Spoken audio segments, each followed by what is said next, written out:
I thought of coming here and show you the new modules because that's pretty much what I should be here doing.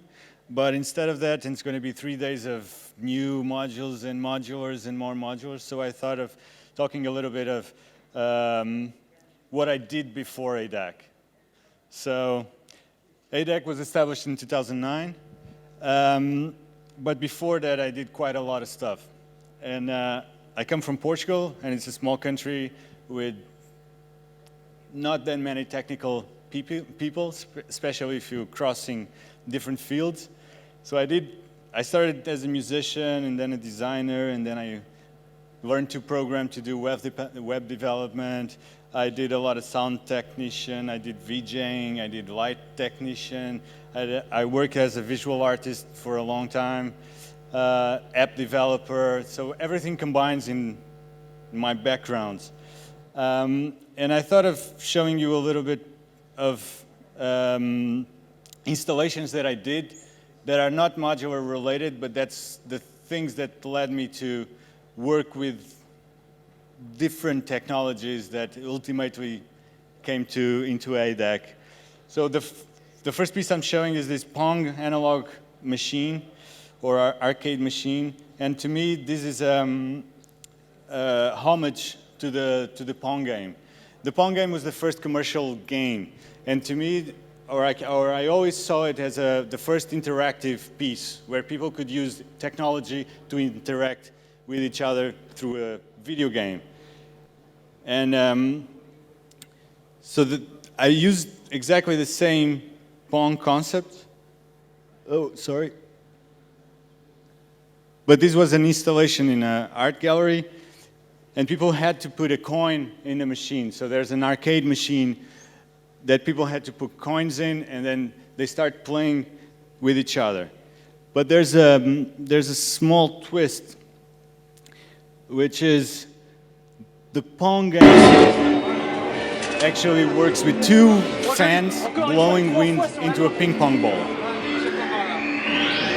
So the way it works, it kind of totally transforms the way that Pong uses that very stiff algorithm of hitting the corners.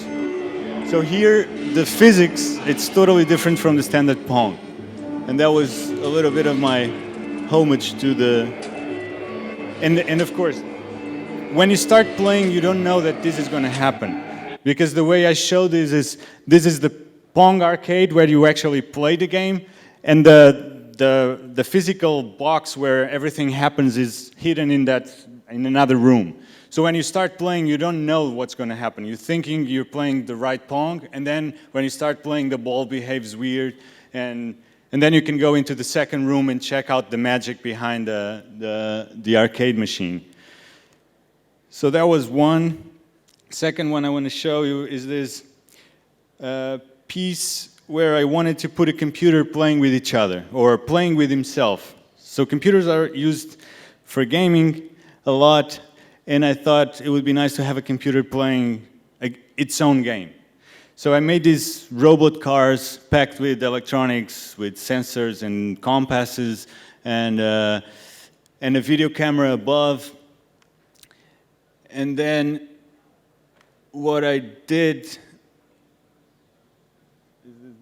there's a video. No. Oh.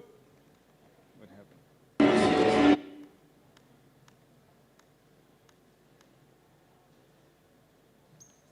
There should be a video. Okay, it's not going, it doesn't go. So the idea was that the cars are playing tag. So tag is that kid's game where one kid is running after the other, touches another kid, and that kid starts running until it touches another kid, and so on and so on. So I did this with these 3 remote-controlled cars. So there's one car that is running at the other 2, and the other 2 are running away from that one that is trying to tag him. And it just goes on and on. It's a continuous installation where you have a computer playing with itself. And the third piece, and the biggest piece I did, is this huge contraption. It's not playing? Yeah.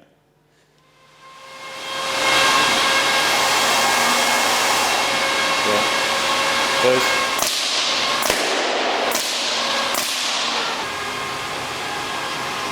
And I always used a lot of DIY stuff and recycling found objects so that I can build these things. So that's a huge balloon ball or aquarium. Then this stuff happens, like there's one balloon that comes out, and this is a paintball gun with a camera that it's looking at the balloon, finding its trajectory, and shoots down every balloon that approaches it.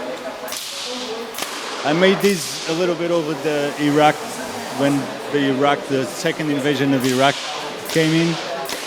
And because this foundation where I presented the piece is run out of oil money.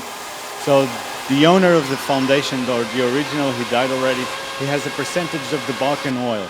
So I use the balloons, which are made of plastic, comes from oil. The paintball guns, the paintballs are paraffin, or I don't know exactly the name in English, but it comes from oil. So it was all a little bit oil related. And in the end, that wall became just one big wall of oily substances. So there's all these small mechanics incorporated into the piece that makes it kind of work. Just go through. So also the good part for me was that the wall started totally white, and by the end of the exhibition, it started to get more and more dirty.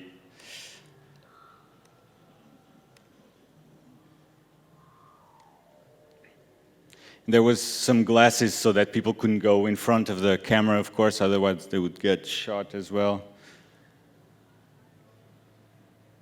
This is a back view.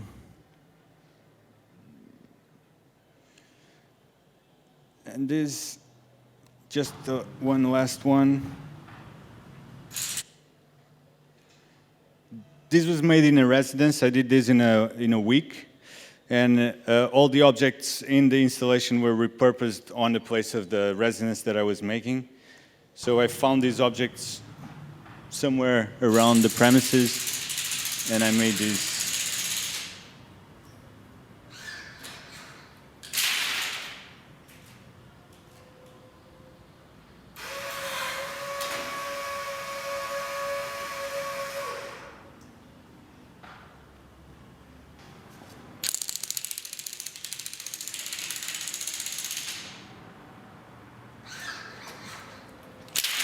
Kind of very simple piece, almost kinetic.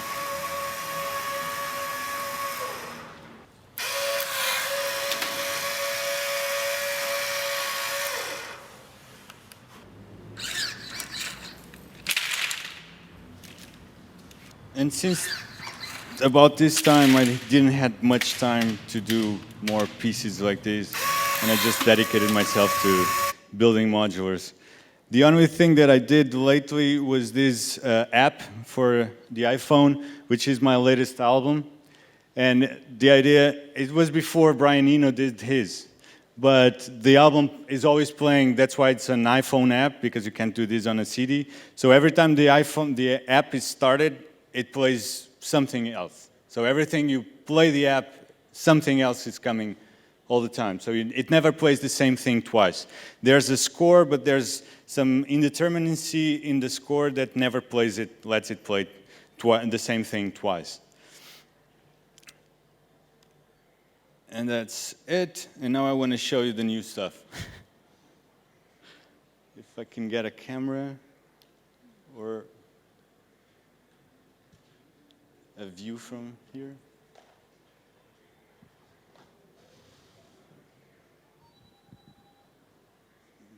It doesn't appear there, or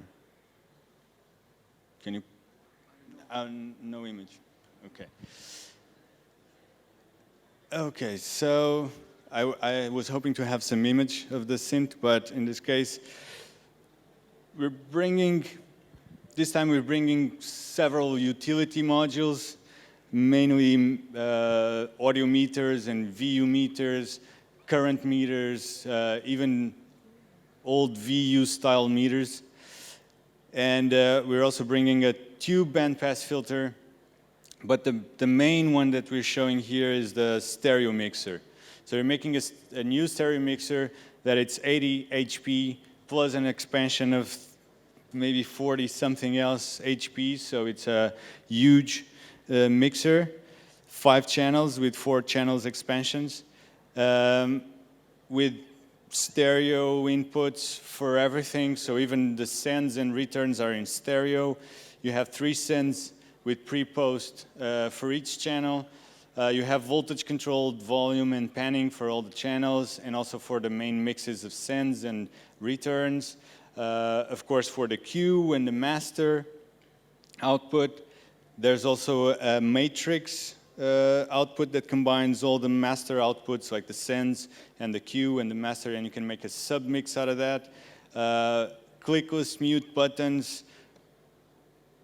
and much, much more. But without an image, it's kind of abstract to be speaking in this. So I think I just conclude my presentation here.